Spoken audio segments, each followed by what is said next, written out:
नमस्कार, मैं हूं आपके साथ इश्तियाक अहमद और आप देख रहे आर्य न्यूज। स्वागत है आपका उत्तराखंड के खास बुलेटिन में। रुक करेंगे उत्तराखंड की तमाम खबरों की तरफ।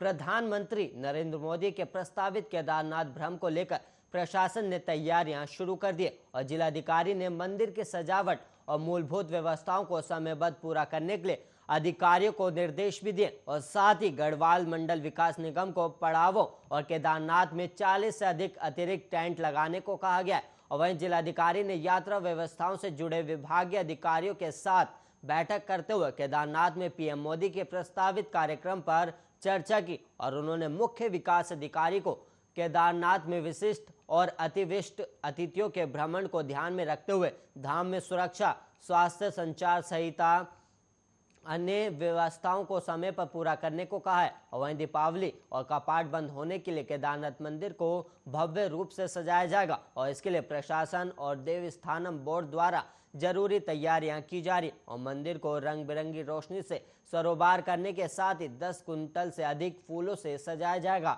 और साथ ही मंदिर परिसर और मंदिर के चारों तरफ घी के दिए जलाए जाएंगे और साथ ही मंदिर परिसर के मध्य में भव्य रंगोली भी बनाई जाएगी और मंदिर को रंग बिरंगे झालर से भी सुशोभित किया जाएगा।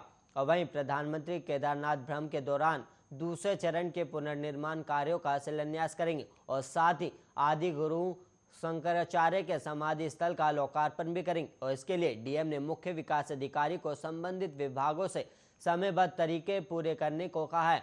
वहीं साथ ही कार्यक्रमों के सफल आयोजन के लिए भी विभागों के बीच आपसी समन्वय को बेहतर बनाने के निर्देश दिए और इसके लिए कंट्रोल रूम से पुलिस के साथ निरंतर संवाद पर जोर दिया गया है।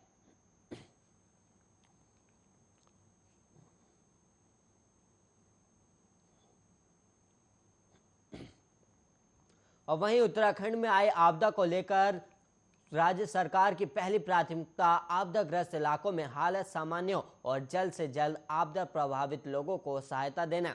और वहीं हालत सामान्य होने के लिए अधिकारी लगातार मॉनिटरिंग करें और आपदाग्रस्त इलाकों के बारे में प्रधानमंत्री नरेंद्र मोदी भी नजर बनाए हुए और जल्द अधिकारियों की ओर से सर्वे करके रिपोर्ट तैयार की जाएगी और सरकार की ओर से आपदा पीड़ितों को हर संभव मदद दी जाएगी। और वहीं आगामी 5 नवंबर प्रधानमंत्री नरेंद्र मोदी के केदारनाथ दौरे के बारे में भी जानकारी देते हुए उत्तराखंड के सीएम धामी ने कहा कि 400 करोड़ रुपए तक निर्माण कार्यों का शिलान्यास करेंगे और आदि गुरु शंकराचार्य की प्रतिमा का भी अनावरण करेंगे।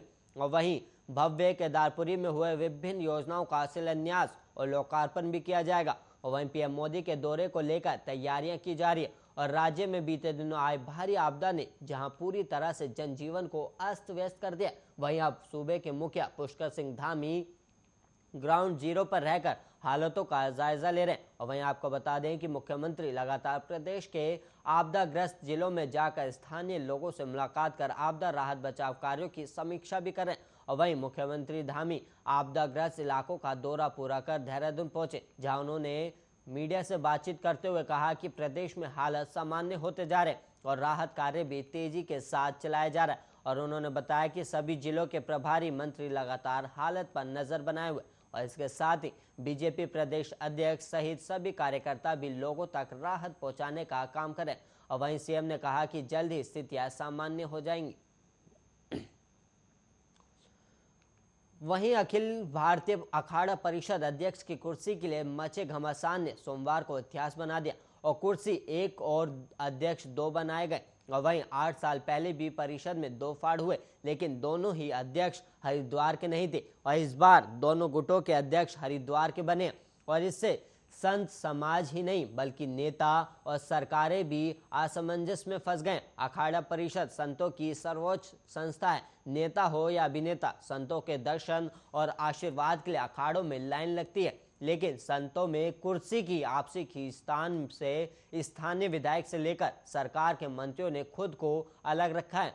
और वहीं अखाड़ा परिषद के ब्राह्मण अध्यक्ष श्रीमंत नहेंद्र गिरी के आकस्मिक निधन के बाद संतों की राजनीति और कुर्सी का झगड़ा अखाड़ों से बाहर आया और झगड़े ने इतिहास की पुनरावृत्ति कर दी। और वहीं कुल 13 अखाड़ों में 2 फाड़ हुए और 7 अखाड़ों ने 21 अक्टूबर को महानिर्वाणी के सचिव श्री महंत रविंद्र पुरी को अध्यक्ष और बैरागी अखाड़े के राजेंद्र दास को महामंत्री चुन लिया। और इन 7 अखाड़ों में शामिल निर्मल अखाड़े में भी 2 फाड़ हुए और महंत रेशम सिंह और उनके संतों ने परिषद की मौजूदा कार्यकारिणी को समर्थन दे दिया।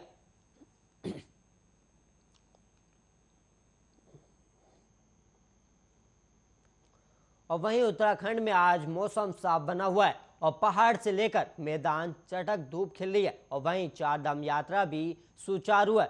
यमुनोत्री हाईवे पर जान की चट्टी से पैदल मार्ग पर आवाजाही सुचारू है। और वहीं आज मंगलवार को सुबह से सभी, और वहीं आपको बता दें कि अभी तक 350 यात्रियों ने मां यमुना के दर्शन किए। और यमुना के पुजारी कुलदीप उनियाल और जानकी चट्टी पुलिस चौकी इंचार्ज गंभीर तोमर ने बताया कि दोपहर तक यात्रियों की आवाजाही में बढ़ोतरी होती है। और बद्रीनाथ धाम में भी तीर्थयात्री की संख्या लगातार बढ़ रही है।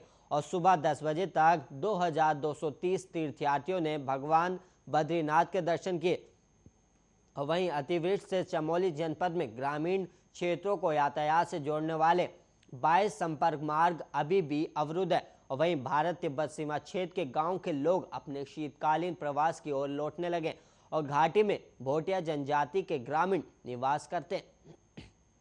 और वहीं ग्रामीण प्रति वर्ष 20 अक्टूबर से निचले क्षेत्रों की ओर लौटने लग जाते हैं, लेकिन इस बार हाईवे अवरुद्ध होने के कारण लौट नहीं पा रहे थे। और रविवार रात को हाईवे सुचारू होने के बाद सोमवार से ग्रामीणों का शीतकालीन प्रवास की ओर लौटना शुरू हो गया। और नीति गांव के मां भगवती के पुजारी ब्रिजमोहन खाती वचन सिंह खाती का कहना है कि घाटी का प्रसिद्ध लासपा मेला संपन्न होने के बाद अब ग्रामीण अपने शीतकालीन प्रवास की ओर लौटना शुरू हो गए। और वहीं बापा गांव के धर्मेंद्र पाल, मनोज पाल, धीरेन्द्र सिंह गरोडिया और प्रेम सिंह फोनिया का कहना है कि मरारी हाईवे के बंद होने के चलते वो निचले क्षेत्रों में लौट नहीं पा रहे थे।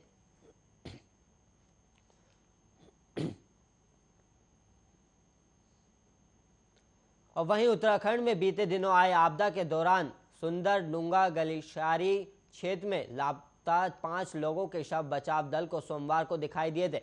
और वहीं शव बर्फ में दबे हुए और भारी बर्फबारी और मौसम खराब होने के कारण शवों को वहां से निकालना संभव नहीं हो पाया था।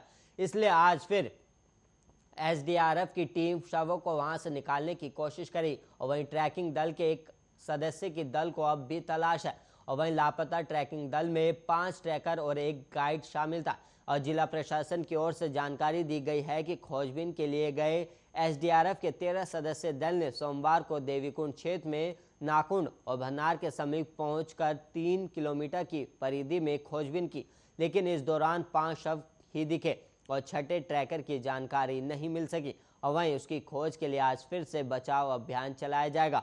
और मलबे में दबे डूंगी गांव के 2 लोगों का आज 8वें दिन बाद भी कोई पता नहीं चल पाया। और अब खोज के लिए एसएसबी के साथ ही डॉग स्क्वाड भी उनकी खोज में जुटी हुई है। और ग्राम प्रधान नरेंद्र बिष्ट ने बताया कि पिछले दिनों अतिवृष्टि के दौरान ग्राम पंचायत डुंगरी के आलयू टोक में पानी की खराब लाइन ठीक करने गए गांव के 2 लोग पहाड़ से आए मलबे के नीचे दब गए थे। और सूचना पर एसडीआरएफ और एनडीआरएफ सहित रेगुलर पुलिस राजस्व विभाग की टीमें राहत और बचाव कार्य में लगी रही। और इस बीच सीएम ने भी डुंगरी गांव पहुंचकर लापता युवक के परिजनों से मुलाकात कर प्रशासन को निर्देश दिए कि राहत और बचाव कार्य में कोई भी कोताही नहीं बरती जाए। लेकिन तमाम कोशिशों के बाद भी दोनों लोगों का कुछ पता नहीं लग पाया।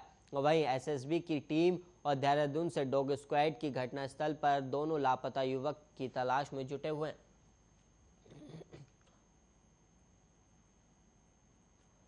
वहीं करवा चौथ का बायना खाकर घर लौट रहे 2 भाइयों की बाइक ट्रैक्टर ट्रॉली से टकरा गई और हादसे में दोनों भाइयों की मौत हो गई, जबकि बाइक सवार एक युवक घायल हो गया। और घटना की सूचना मिलते ही परिजनों में कोहराम मच गया और सूचना पर पहुंची पुलिस ने शव का पंचनामा भरकर पोस्टमार्टम कराया और साथ ही ट्रैक्टर ट्रॉली और बाइक को कब्जे में ले लिया। और झवरेड़ा थाना क्षेत्र के सड़ोली गांव निवासी मुनेश सैनी के बेटे की शादी मंगलोर कोतवाली क्षेत्र के हरचंदपुर गांव में हुई। और रविवार को मुनेश और उनके भाई जयपाल बाइक से बेटे के ससुराल हरचंदपुर में करवा चौथ का बायना खाने गए थे। और रविवार देर शाम दोनों बायना खाकर बाइक से घर लौट रहे थे। और जैसे ही वो लखनौता चौराहे पर पहुंचे तो उन्हें गांव का ही रोबिन मिल गया और उसने लिफ्ट मांगी तो उन्होंने रोबिन को भी बाइक पर बैठा लिया और तीनों एक बाइक पर सवार होकर गांव चल दिए। जैसे ही वो शेरपुर गांव स्थित एक गन्ना कोल्हे के पास पहुंचे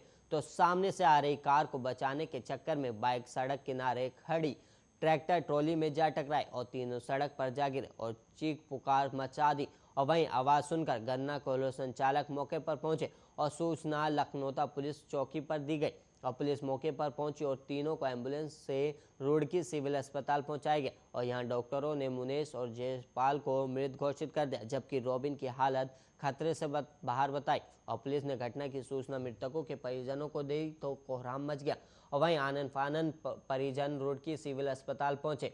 और वहीं एसओ विनोद थपलियाल ने बताया कि ट्रैक्टर ट्रॉली और बाइक की कब्जे में ले लिया और साथ ही शवों का पंचनामा भरकर पोस्टमार्टम कराया और परिजनों के सुपुर्द कर दिए हैं। और वहीं मुनेश के बेटे जगवीर की तहरीर पर अज्ञात के खिलाफ मुकदमा दर्ज कर लिया गया।